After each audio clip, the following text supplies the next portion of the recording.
Hey, you alright? Welcome to another video. If you haven't been here before, my name is Georgia Jo and this is my channel where I talk all things books. So today we are doing a 24-hour readathon.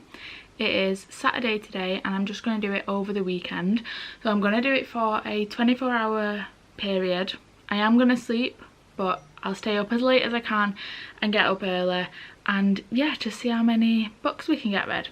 So the goal of today's video is to finish my monthly TBR, my July monthly TBR. I've actually only got 3 books left that I've not read from the TBR, so I'll get these 3 are priority, and then if I've got any time left I'll just read. I might read this pile of books here is my summer TBR, so I might read something off that to try and get that down as well.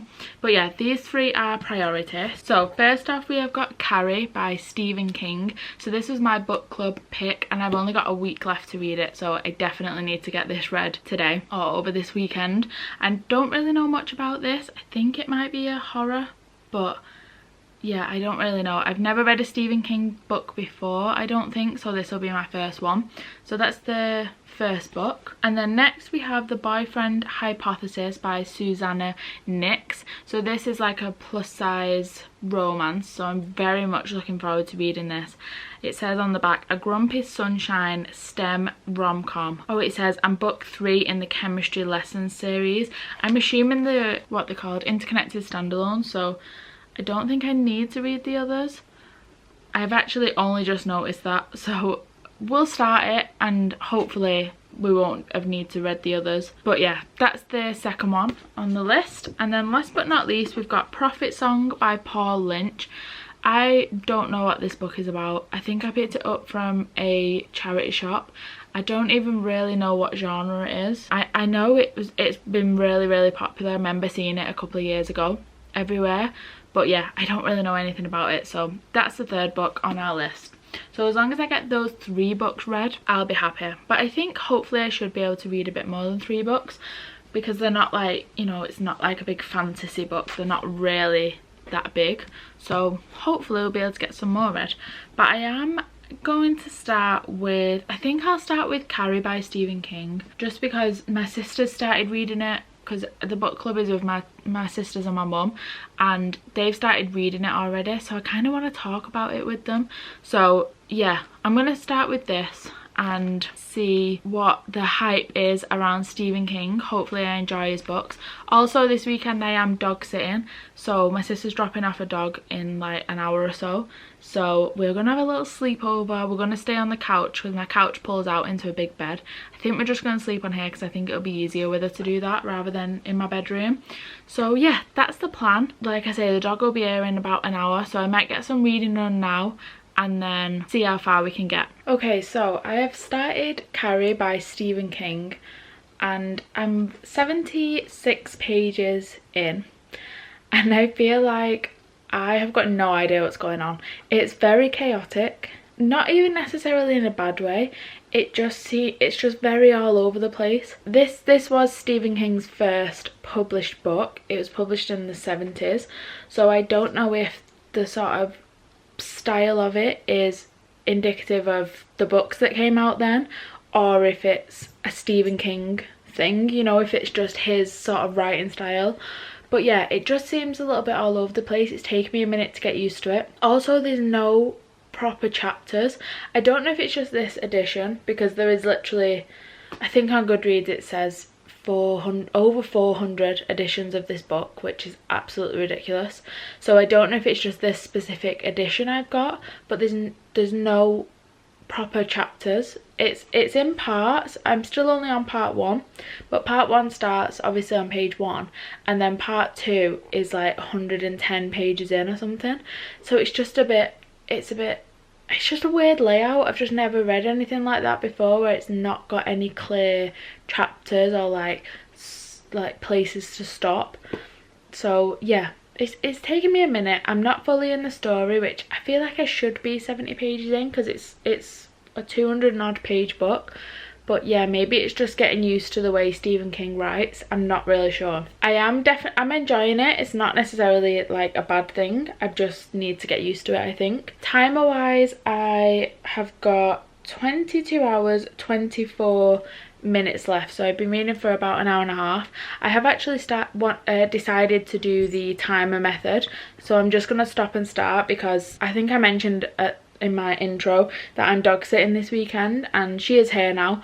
So when I've gone out for like a walk with her, and I'm going to take her out like a couple of times over the weekend, and like letting her out in the back and wanting to play with her and stuff like that. So rather than just doing it for like 10 o'clock till 10 o'clock, I'm just going to do the stop start method with the timer, and then maybe I'll end up reading a little bit on Monday, maybe, just because I want to enjoy my weekend with her, you know. So yeah, I'm going to carry on reading now. I've got myself a little bowl of snacks to get me through, filled up my big ass water bottle from Wordy and Wild, so we're all good to go. And my little companion's here. Isla, come here, Isla. Good girl. Got my little companion with me for the weekend. So yeah, just gonna sit now, do some more reading, and see how quickly we can get this read, see how long it takes. That was such an interesting book to read. The first half of Carrie by Stephen King, you're kind of getting to know Carrie a bit more. It's setting the scene in the like town that she lives in, that she's from, and you're told that she's telekinetic, and you sort of learn about some of the things that she's done and that she's like managed to do with her mind, and you're given a bit more of an understanding to like her home life, like what she's got going on. And then a lot of it kind of alludes to this tragedy that's going to happen on prom night, and then the second half of the book is the tragedy unfolding on prom night, and they're kind of, there's a little bit after that as well, kind of like a part 3, but they are like the only chapters. It's like in 3 chapters, so it's so unusual. I've never sort of read a book like that before. At first I wasn't sure I was going to enjoy it, just because I was a bit confused about what was going on. I didn't really know where the story was going, but I'd say probably around the 80 page-ish mark is when I started to get sort of really intrigued and wanting to know what was going to happen, and also felt like I didn't want to put the book down. I just wanted to carry on reading it. It's definitely made me want to read more of Stephen King's books, definitely, for sure. And also I want to watch the film. I don't know when the film came out. I'm assuming it was a while ago. But yeah, it's definitely made me want to watch it. I want to see how someone else interprets the story. I enjoyed the characters, and I think they're all quite different in their own ways, which I thought was good. And also I really enjoyed that throughout the book you're getting sort of excerpts of like different books that people have written about Carrie and about the tragedy that happens on prom night, and from newspapers and different people's point of views, some interviews. So that kind of the different parts of media makes the story feel like it's constantly developing, and it was keeping me engrossed the whole time because it was giving you little sneak peeks and little clues about what was going to happen, but nothing of actual substance, so you still don't fully know what's actually going to happen until it happens, you know. So yeah, overall I'm gonna give it 4 out of 5 stars, and like I say, definitely makes me want to pick up some more Stephen King. I do have, I think, 2 other books of his. I've got Misery and another one, so yeah, I'll definitely pick those up at some point. But for now, that is Carrie read. So like I say, I'm going to give it 4.5 stars. And then next we're going to read Boyfriend Hypothesis by Susanna Nix.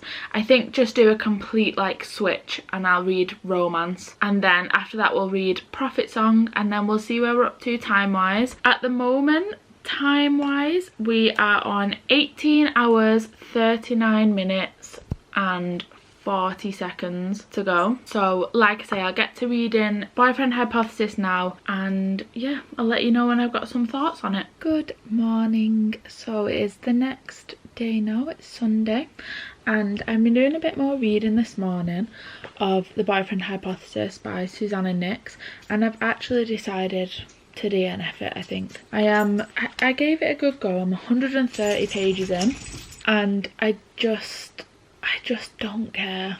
I just don't care about the story.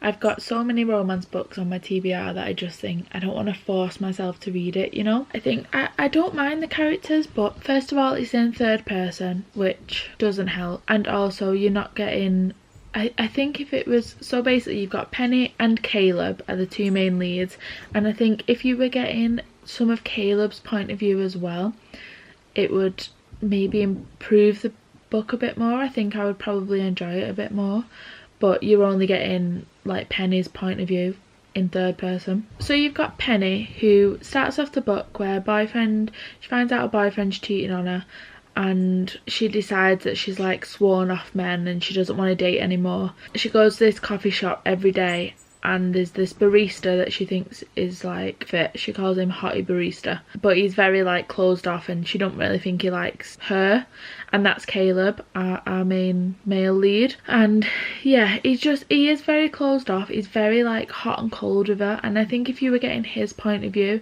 maybe like he could explain it a bit more why he's like that. But it's just annoying to read, you know. It's just like, I get people that like obviously get anxious about speaking to new people and are worried, so can sometimes seem closed off, but actually they just have anxiety. So I totally get that, but it was just like not enjoyable to read.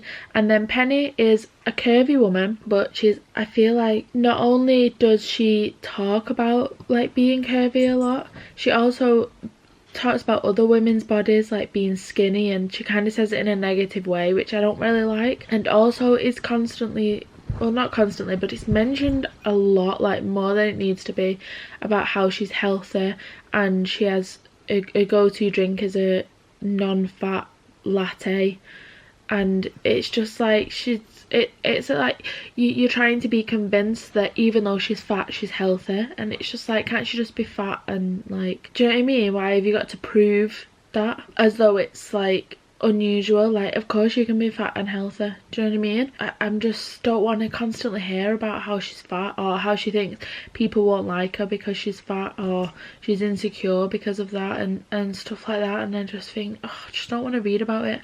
I want to read about fat women that are happy in the body, and you know, it's, yeah, they obviously have moments where they're insecure, just like everyone does, no matter what body type you're in, but where they're not expecting, like the first assumption of people is that they're not going to like them because they're fat. Do you know what I mean? I just think it's like boring to read about. So yeah, I'm gonna DNF it anyway. I'm not vibing with it. Like I say, I've got so many romance books on my TBR, so many books in general, that I just don't want to force myself to read something. So 130 pages in, I think that's a good going. I don't really feel the need to carry on reading it. I also think at this point, deciding to DNF it, I don't feel like I'm like, oh, I wonder how it ends, you know. I just don't care. I'm not bothered. So yeah, that's the boyfriend hypothesis. We're gonna DNF that, and then we'll move on to the next book on my monthly TBR, the last book actually on my monthly TBR. So we've got Prophet Song by Paul Lynch. No idea what this book is about, but we'll give it a go. I'm looking forward to it. I think it's going to be very different to the books that I've read so far. So obviously we had a horror book and then a romance book, and then, like I said, don't know what this one's about.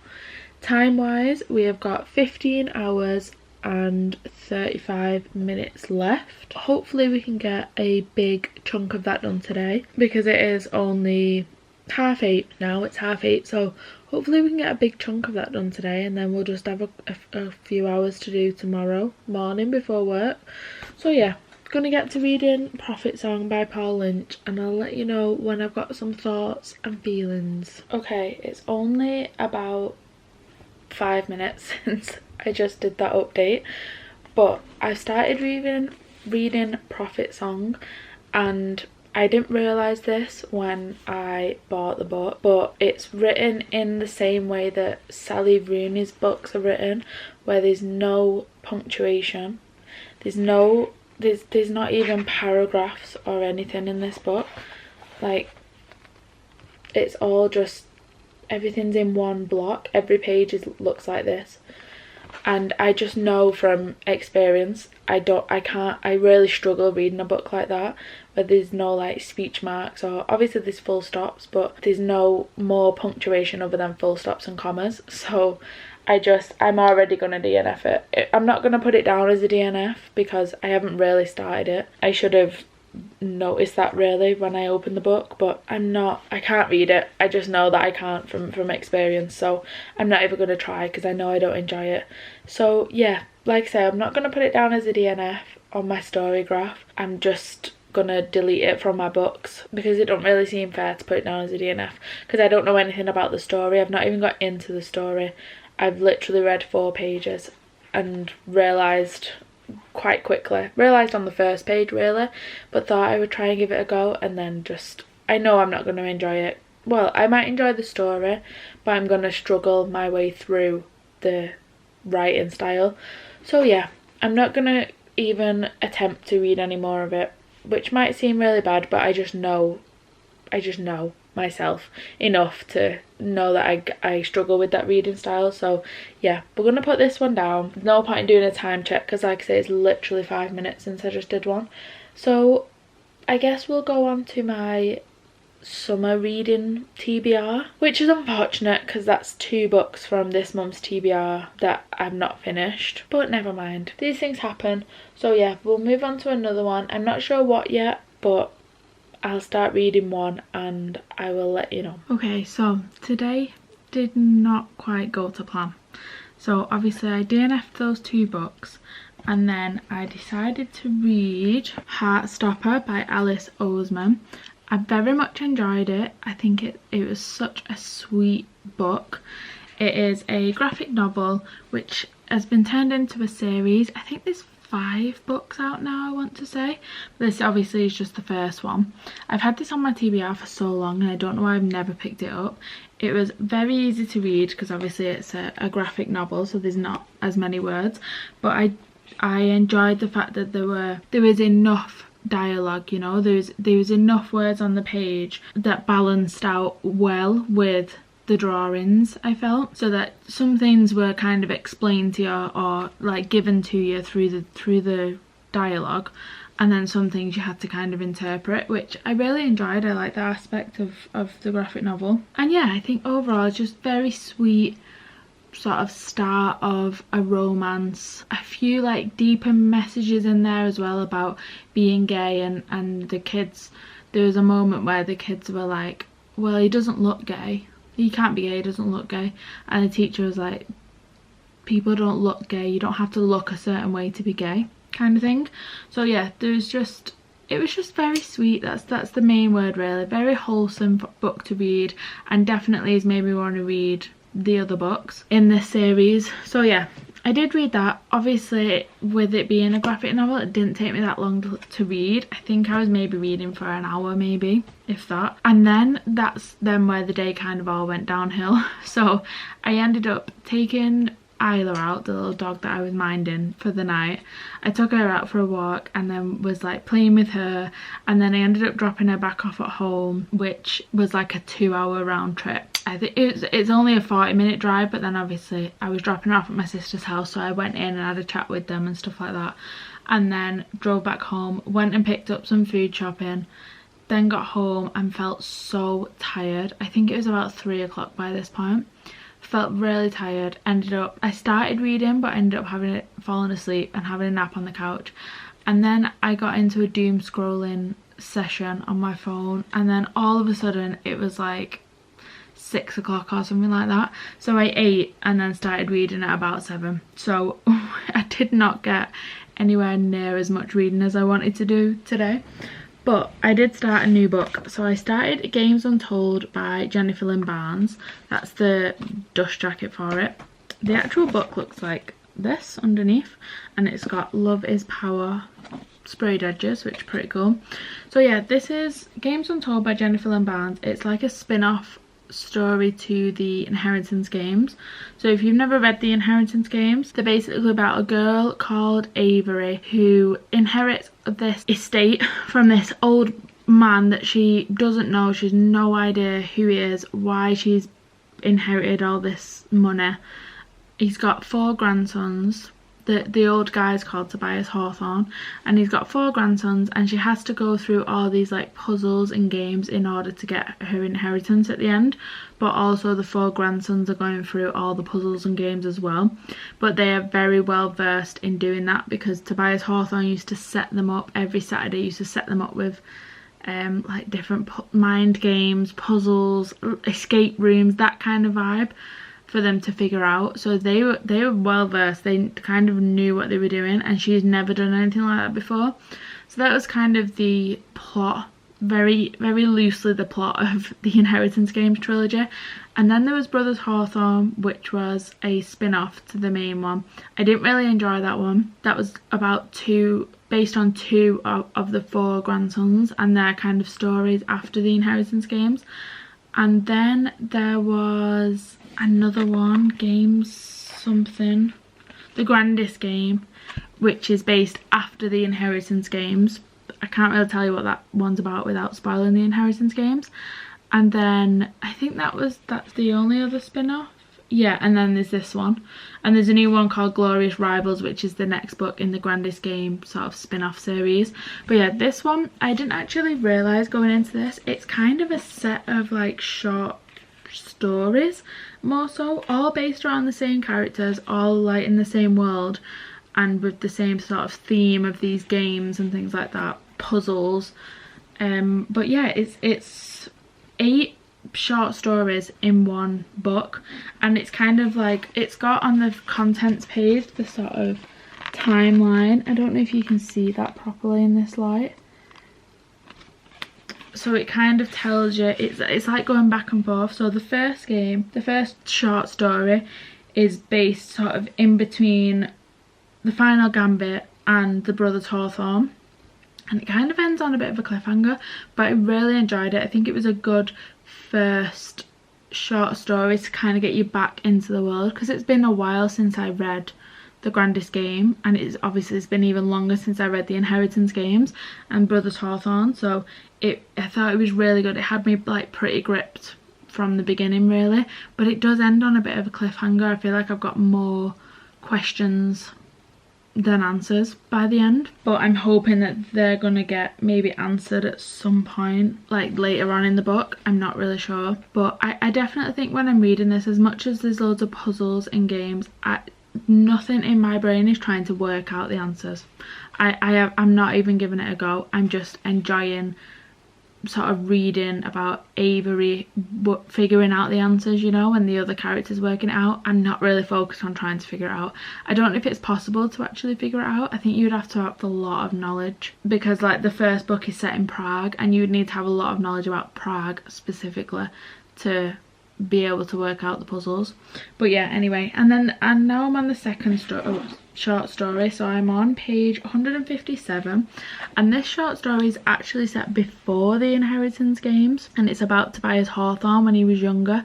But I think we actually get told about this in another one of the books. I can't remember which one, but as I'm reading it, I feel like I've already heard this story before, but we're just getting more detail, and we're getting like sort of first person recounts of it, like as it's happening. But yeah, I feel like we already know the story, but it's about Tobias Hawthorne and then someone called Hannah. Yeah, I feel like we already know, but I'm still really enjoying it. Because it's set like pre-Inheritance Games, you kind of know how it ends, I suppose, because you know which characters are alive and which characters aren't. So yeah, but I am very much enjoying it. I don't know what the others are about. I'm hoping we get to see all 4 of the Hawthorne boys in this. I don't know if we do, because in Brothers Hawthorne it was only about 2 of them, and it definitely felt like you missed reading about the other 2 brothers that weren't mainly in that. And then they do all make an appearance in the Grandest Game, but again, they're not all fully involved. Some of them are side characters, so I'm hoping we get to read about some of them as like main characters in this. But yeah, I'm assuming that this can't be part of like the first one in the series. It must just be a spin-off that's staying just as a one-off, because it's all different short stories, unless we're gonna get another one with even more short stories. I don't know. Anyway, very much enjoying it.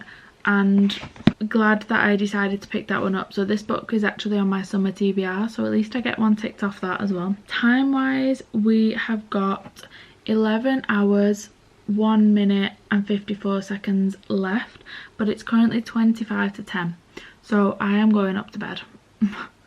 So I definitely didn't get anywhere near as much reading done as I wanted to do today, but that's fine, these things happen. So I'll get up early tomorrow, do some more reading in the morning, do some on my lunch. I'm working tomorrow and also doing overtime, so I won't be able to do any reading after work either, because I probably won't get home until 8ish, half 8ish maybe. So yeah, we'll just have to see. It might end up being a couple of days longer to read, but that's fine, these things happen, it's not the end of the world. I think at one point I will just do a 24-hour over just a 24-hour period. I don't know if I would, I genuinely don't think I would be able to stay awake for 24 hours. I'm a sleepy person. I enjoy my sleep, but also I'm just very tired.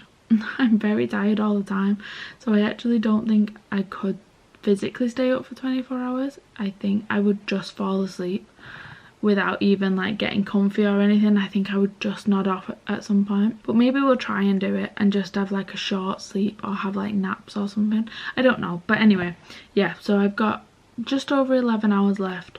I might do maybe another 10 minutes or something reading now when I get in bed, but I like to read on my Kindle in bed rather than a physical book, so I'll probably just read something else.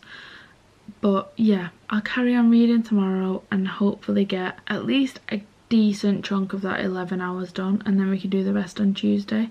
But we'll just see. We'll see how much reading I can do. So it is, I think it's the next day since I filmed. Did I do an update yesterday? I can't remember, but I have now finished Games Untold by Jennifer Lynn Barnes. I enjoyed this book. It's basically just a collection of like short stories, novellas surrounding the Hawthorne brothers in Avery, and yeah, I enjoyed it. I think really you're not getting like loads of information or like developing the plot loads. I think it's probably only the first short story and then the last one that kind of, really only the last one, but the first one gives you a bit of background for the last one, which is probably done purposefully that they are the first and last one in the book. But I think really the last one is the only one that actually develops a plot and kind of gives you some questions to the next book that's going to be in the world. But yeah, I enjoyed them. They're kind of just like an FYI email, you know, where for your information, you're getting that information, but you're probably not going to need it and you're not really going to use the information for anything. They're just kind of there, you know. So I think overall I'm going to give it 3 stars because it is, I enjoyed it. I probably won't necessarily read it again, but also it was a good time. It did what it needed to do, you know. So yeah, overall 3 stars. I do really enjoy these characters. I'm looking forward to the next one coming out. I think it's called Glorious Rivals. I want to say it's soon. It might even be this month that it's coming out. I'm sure it's soon. And that'll be part of the Grandest Game like spin-off series. So yeah, I'm looking forward to that coming out. Still really enjoy Jennifer Lynn Barnes' writing. It was nice to be back in this world and back with these characters that I've not been with for a while. And I was like smiling throughout it and, you know, things like that. I did enjoy it.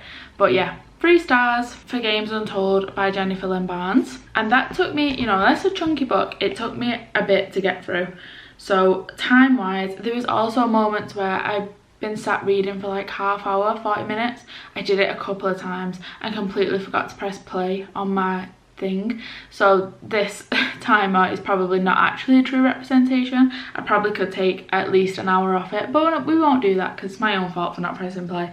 But at the moment we've got 6 hours 26 minutes left and a second left. So what I'm going to do is read Summer Reading by Jen McKinley. So this is also on my summer TBR. All these books were either on my monthly TBR or my summer TBR. And what I've got left on my summer TBR is Great Big Beautiful Life by Emily Henry, One by Gillian Anderson, which is a non-fiction book, and I've said this a few times, but I'm reading it in like little bits rather than all at once. And also The King of Scars, is it called? Duology by Lee Bardugo, and then summer reading. So I think, like I said, one by Gillian Anderson I'm reading in stages. The King of Scars duology I probably won't put into a video because they kind of, if I'm talking about it, it kind of spoils, I think it's Shadow and Bone that it spoils, or I might spoil Six of Crows. I can't remember. I don't want me to spoil that other series for anyone, so I'll probably just read them like outside of a video. And then Great Big Beautiful Life, I feel like I'm gonna give a lot of time to, because it's a chunky book and I don't want to rush through it. So I feel like that's going to take me way longer than 6.5 hours to read. So that's why we've gone with this one. So this one I don't really know much about, other than the fact that, this is what made me actually pick it up, the font in it is different to most books out there, and it's actually dyslexic friendly font. I don't have dyslexia, but I just thought that was really cool. I've not seen that before, so I kind of wanted to support, you know. So yeah, it does look slightly different to what like most books look like. So that's what we're going to be reading. I think it's, well, I'm assuming it's a romance. Two people, one summer, a love story they didn't see coming. So yeah, I don't really know much about it. I don't know what kind of romance it is, but that's what we're going to go with next. So it is actually probably a week later since I finished Summer Reading by Jen McKinley, and I just completely forgot to film like my overall review of it. Genuinely just completely went out my head. So yeah, it is a little while later now. Obviously my 24 hours finished, but yeah, I honestly don't know what happened. I just got distracted with other things and then completely forgot to film my outro, but I did finish Summer Reading.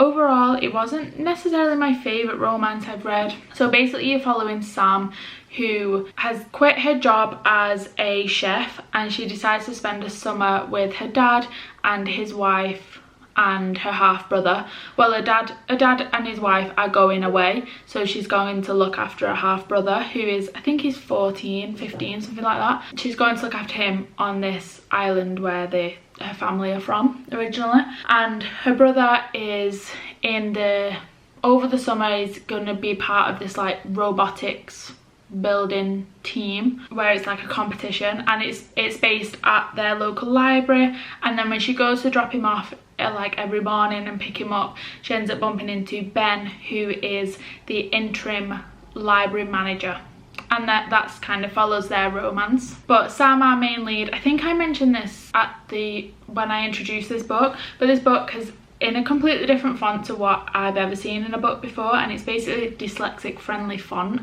And Sam, our main female lead, is dyslexic, so she doesn't read, she can read, it just takes her like longer, and things get jumbled up and things like that. So she doesn't really read as like a hobby. It's not like relaxing to her at all. It's a bit of a chore to read. And then obviously Ben is the library manager who loves to read, loves to be surrounded by books. And yeah, the book kind of follows their relationship. She has this like dream of doing a cookbook, so he tries to help her, and he is on the island for a little bit of a mystery reason, and she tries to help him solve that mystery. So it's just following them. I did think that it was a little bit insta-lovey because she's only there for like a few weeks, and yeah, it's not necessarily my scene. There wasn't like loads of like yearning, or it's not a slow burn, so it's just not always my thing, insta love. It wasn't immediate, but it was a little bit insta lovey, you know. I also found that the ending was like a little bit all over the place. It felt a little bit rushed in parts, and I just don't think it was like it rounded off the character storyline, but I think I was just a bit like, okay by the end, you know. I didn't feel sad that the book was over or necessarily wanting to read more of it. I think it was just a little bit like, you know, I've read it, it's done type thing. So yeah, not my favorite romance. I love the fact that it's in a dyslexic friendly font. Also noticed that normally when, you know, if it's like a brand name, or if it's a thought in the lead's head, it's usually in italics rather than, you know, so you can tell the difference. But in here it's in bold, and I thought that was quite interesting because italics, I'm assuming, is you know, not necessarily dyslexic friendly. So I thought that was quite cool that everything, it took me a little minute to get used to, because I couldn't figure out why things were in bold at first, but then obviously you know, you quickly realise it doesn't take you out of the story or anything. I was just a bit like, I don't understand why things are in bold. So like it says Mortal Kombat there, and normally that would be in italics because it's the name of a game, I think, but it's in bold in here. So things like that I thought was pretty cool. And the way the author explains, I don't know if the author herself is dyslexic or she just knows people that are dyslexic. I think it probably does say it in the author's note, but I thought the way that she describes it was interesting, I thought, and quite educational, because I don't have dyslexia, so I don't know what it's like to be in the brain of someone that does, you know. So yeah, I thought it was pretty cool to see that and to learn about it. But yeah, overall the actual romance aspect, it wasn't my favourite. I'd probably give it 3 stars. I think it did the job it needed to. I just wouldn't necessarily reach for it again. Like I say, it did the job it needed to do. So that was Summer Reading by Jen McKinley, and obviously that took me like a good few hours to finish the whole book. So that is my 24 hours done. I don't have the timer because like I say, it was probably a week ago now. But yeah, that is the end of today's video. I hope you did enjoy it. I need to figure out a new routine or a new way of doing the 24-hour readathons, because I just feel like they're all over the place, because I find it, I can't do it all in like one weekend, because I think reading just is like tiring sometimes. So I don't know, I just need to get in a better rhythm with it. I think maybe I'll just do it over a 24-hour period and just try and stay up as long as I can and then get up early. I don't know, we'll figure it out. Or maybe just I just need to do it where I've got no plans, like literally nothing to do all weekend. I get my shopping done on the Friday and I just have the complete free weekend, and then just do 12 hours and 12 hours. I don't know, I'm not sure how best to do it, because I just think it ends up taking me 4 or 5 days to actually finish, so then it doesn't really feel like a 24-hour readathon then, you know. So yeah, I'll try and figure that one out for the next one. But that is the end of today's video. Like I say, I hope you enjoyed. If you did and you'd like to subscribe, I would really appreciate it. But other than that, I will see you in a bit.